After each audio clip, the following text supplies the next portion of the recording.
Korma group, जो सोचता है वो करता है, आपके अपने सपनों का आशियाना। बिहार विधानसभा चुनाव का बिगुल अब बज चुका है और ऐसे में अब जो है सबकी नजरें टिकी हुई है सीट बंटवारे पर। बिहार विधानसभा चुनाव 2025 से पहले राजद और कांग्रेस के बीच सीट बंटवारे को लेकर खींचतान जो चल रही थी वो और तेज हो गई है।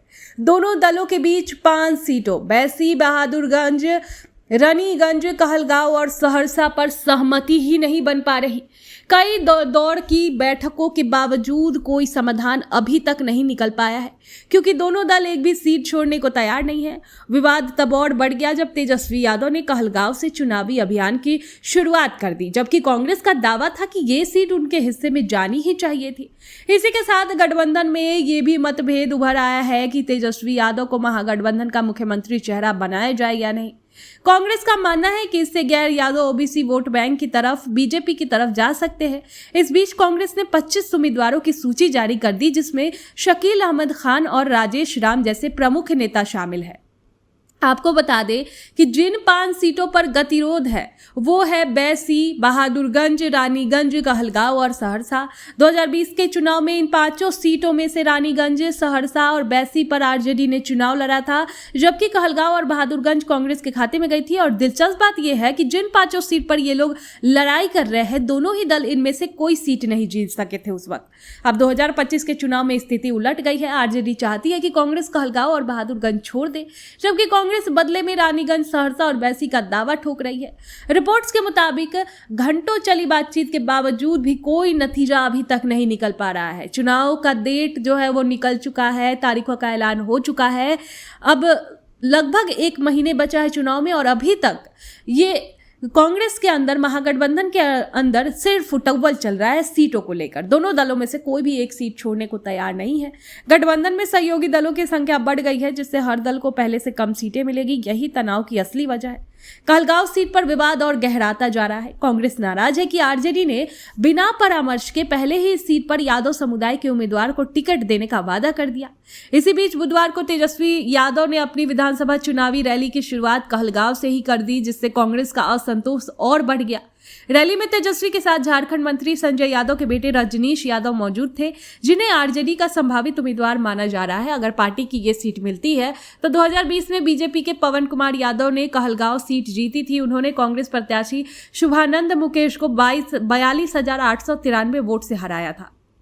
आपको बता दें, सीट बंटवारे से इतर गठबंधन के भीतर मुख्यमंत्री पद का चेहरा तय करने पर भी विवाद अभी बाकी है। आरजेडी चाहती है कि तेजस्वी प्रसाद यादव को आधिकारिक रूप से महागठबंधन का सीएम फेस घोषित किया जाए, लेकिन कांग्रेस इस प्रस्ताव से असहज है। कांग्रेस का कहना है कि वो परंपरागत रूप से किसी मुख्यमंत्री उम्मीदवार की घोषणा चुनाव से पहले नहीं करती। हालांकि अंदर खाने ये भी माना जा रहा है कि गैर यादव ओबीसी वोटरों के तेजस्वी के खिलाफ एकजुट होने जाने का डर कांग्रेस नेताओं को है।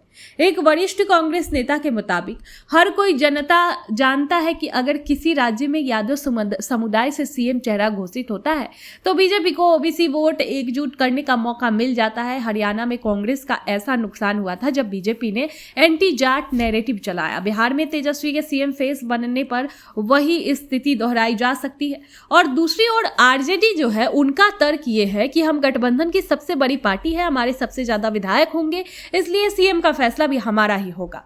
सीट बंटवारे की उलझन के बीच कांग्रेस ने अपनी तैयारियां जारी रखी है। पार्टी की केंद्रीय चुनाव समिति बुधवार को दिल्ली में हुई बैठक में 25 उम्मीदवारों का नाम फाइनल कर दिए। अब इसमें 5 मौजूदा विधायक शामिल है, जिसमें प्रमुख है कांग्रेस विधानमंडल दल के नेता शकील अहमद खान, बिहार कांग्रेस अध्यक्ष राजेश राम। बाकी सीटों पर नाम तय करने के लिए स्क्रीनिंग कमेटी की बैठक शुक्रवार को बुलाई गई है, यानी आज। इसके बाद सीईसी 1-2 दिन में शेष उम्मीदवारों की सूची को अंतिम रूप देगी। बिहार में महागठबंधन के लिए ये चुनाव अहम है। एक और एनडीए खेमे में बीजेपी जेडीयू तालमेल मजबूत दिख रही है, वहीं महागठबंधन में सीट और नेतृत्व को लेकर असहमति बढ़ रही है। विशेष रूप से सीमांचल और कोसी बेल्ट की ये 5 सीटें, जहां मुस्लिम और यादव मतदाता निर्णायक भूमिका निभाते हैं, चुनावी रणनीति का दिल बन चुकी है। अगर कांग्रेस और आरजेडी इन सीटों पर सहमति नहीं बना पाई तो इसका सीधा असर वोट ट्रांसफर और गठबंधन की जमीनी एकजुटता पर पड़ेगा। बिहार के चुनावी परिदृश्य में जहां एक और तेजस्वी यादव की जनसभाएं जोर पकड़ रही है, वही कांग्रेस और अपने पुराने जनाधार को पुनर्जीवित करने की कोशिश में है। लेकिन गठबंधन का ये 5 सीटों वाला पेच महागठबंधन की एकता की असली परीक्षा बन गया है। अब देखना यह है कि क्या दिल्ली और पटना के नेताओं के बीच कोई अंतिम फॉर्मूला निकल पाता है या ये विवाद चुनावी घोषणाओं तक लटकता रहेगा। आपके सपनों को हमने सजाया है, ई होम्स पैनोरामा को हमने बनाया है। ई होम्स मेरा एक सपना था जिस पे मैं पिछले 4 साल से काम कर रहा था। हमने जो बनाया है वो सबने है माना। ई होम्स पैनोरामा में हो आपका भी आशियाना। और फाइनली हमने 2021 में इस प्रोजेक्ट को लॉन्च किया। बहुत लोग अप्रिशिएट कर रहे हैं कि पूर्णिया जैसे शहर में, बिहार के, एक तो बिहार की बात करें उसमें भी पूर्णिया जैसे छोटे जगह में इस तरह का लाइफस्टाइल देना, ये सुन के हम लोगों को बहुत अच्छा लगता है।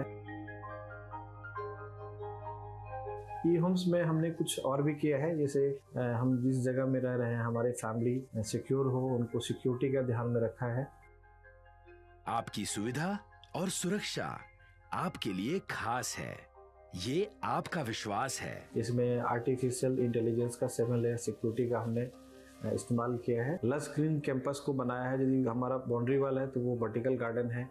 ये जितनी भी फैसिलिटी होता है एक इंटरनेशनल टाउनशिप में ई होम्स है, ये हम लोग विश्वास नहीं कर पा रहे हैं। जो भी हमारे मित्र दोस्त या जो भी हमारे बाहर के बाहर आते हैं तो हम लोगों को बहुत अच्छा सुनने को मिलता है और बहुत अच्छा क्रेडिट मिल रहा है। वो सारा हमने सिर्फ एक बिल्डिंग नहीं बनाया, हमें एक बहुत अच्छा लाइफस्टाइल दिया ई होम्स में, और मेरा एक सपना था जिसको मैं आज फुलफिल होते हुए देख रहा हूँ। ये आपका आवास है। ई होम्स पैनोरामा में अब आपका निवास है। E Homes Panorama, luxurious lifestyle redefined. Panorama group, जो सोचता है वो करता है। अगर ये वीडियो पसंद आई और वह बिहार के राजनीति और बिहारियत से सरोकार रखेनी तो सब्सक्राइब बटन दबा के चैनल के सब्सक्राइब कर ली। ओजे एगो घंटी बा, ओकरा बटन दबा देला से कुल सटीक और मारक खबर रुआ मुफ्त में मिल जाई। अगर रुआ पत्रकारिता के हमनी के नया प्रयोग में सहयोग कर चाहतानी तो ज्वाइन बटन दबा दी। पेटीएम नंबर नोट कर ली 9386816700।